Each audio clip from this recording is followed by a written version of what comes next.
Sila tekan butang ini untuk sari kata. Hi, I'm PY Wong from Tindak Malaysia. I'm here to talk to you about indelible ink. The issue really is not about indelible ink. The issue is about public confidence in the Election Commission. Public confidence in the EC is specified under Article 114, Paragraph 2 of the Federal Constitution. Click on this link to find out more. How do we know the EC lacks public confidence? These pictures speak for themselves.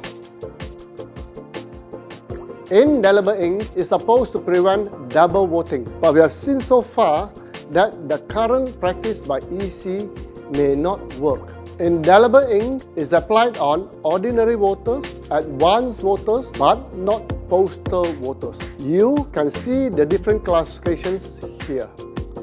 Ordinary voters are like you and me.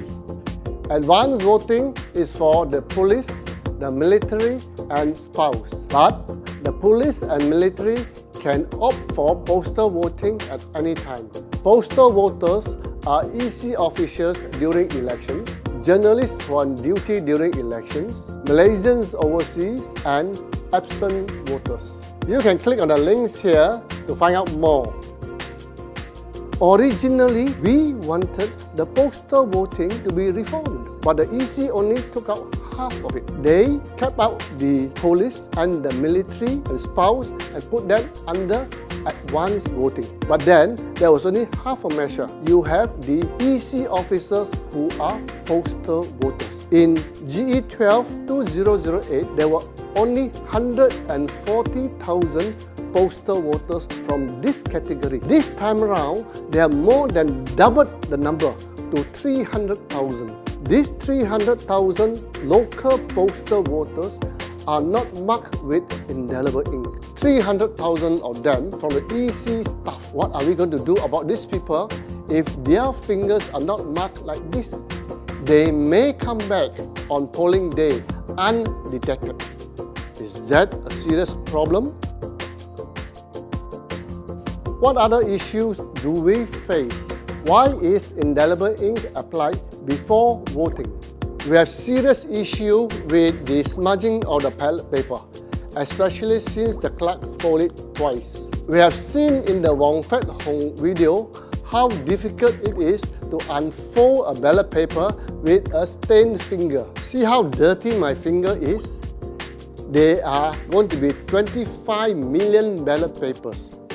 Fold and unfold 100 million times. It is almost guaranteed that there will be some ballot papers that will be smudged. We don't know whether this will make the ballot paper rejected later. How much spare ballot papers will the Election Commission provide? Why do we want to waste this money when there are other options to avoid this problem?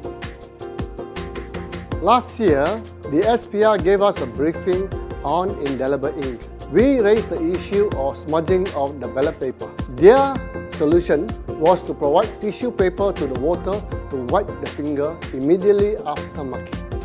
Tissue paper will be given to you. But then, the indelible ink will not work. Why is that? The indelible ink contains silver nitrate, which stains the fingers through exposure to UV light. The UNDP guide specifies a minimum exposure of 30 seconds. Otherwise, the ink will not work. What's even more funny, the EC claims that the indelible ink can dry in 5 seconds. Are we using instant drying ink? What is the point of providing indelible ink if it doesn't work? Most serious but not so obvious is time. How much time does a voter need to take to vote? You have 700 voters, 9 hours to clear. That is 0.77 minutes, which is 46 seconds. You can watch that video. It's another video that is coming up. What is the implication for this? The clerk will take between 50 seconds to 2 minutes to mark a voter with indelible ink and allow it to dry. If you have 50 seconds and you only have 46 seconds, how can you fit it in?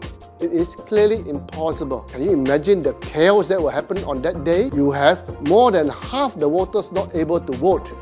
Now, what is the implication for this? Imagine 2 minutes to mark the ink and clear the voter.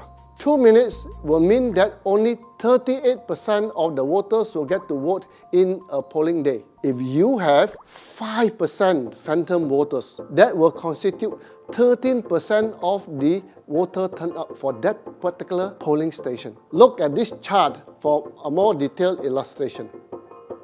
This is a very serious problem that society have to address urgently.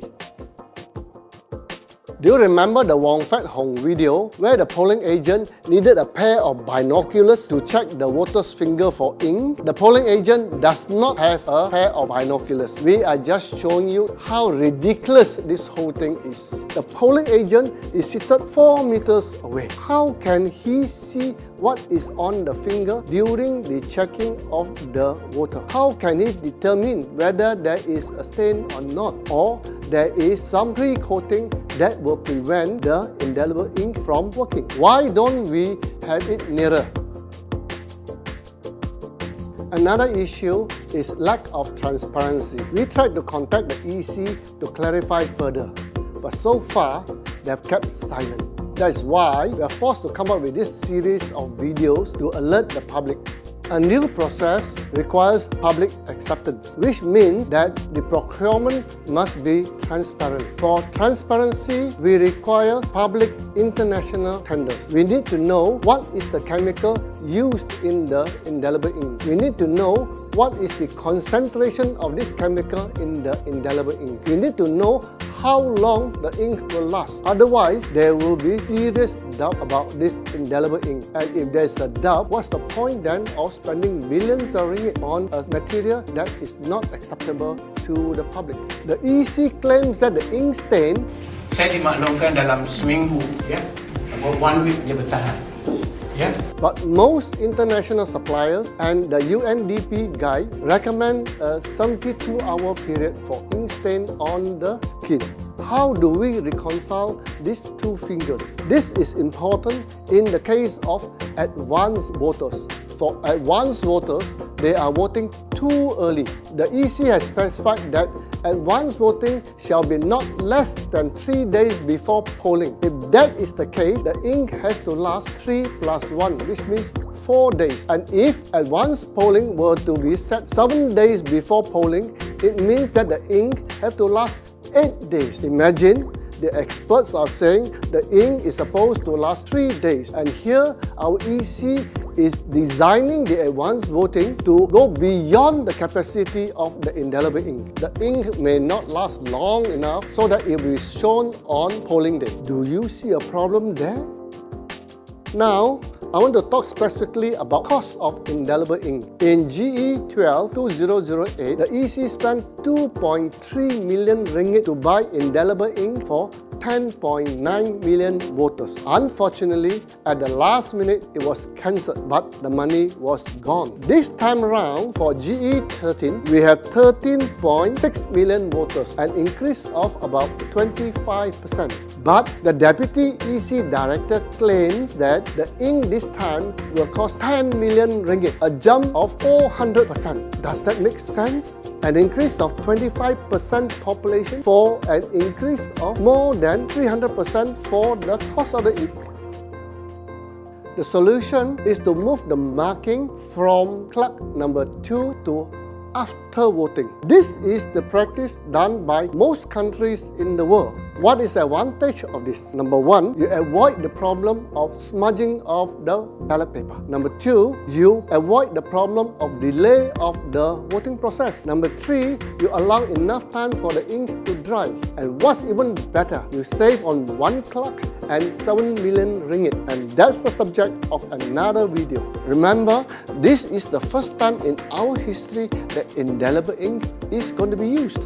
If you refer to the UNDP procurement guide on election materials, one of the things they recommend is that the Election Commission should open trials to get the public to buy into the process, because the public's confidence in an election is paramount. Otherwise, the legitimacy of the government could be called into question. If you are interested to know more, stay tuned to My Durian TV.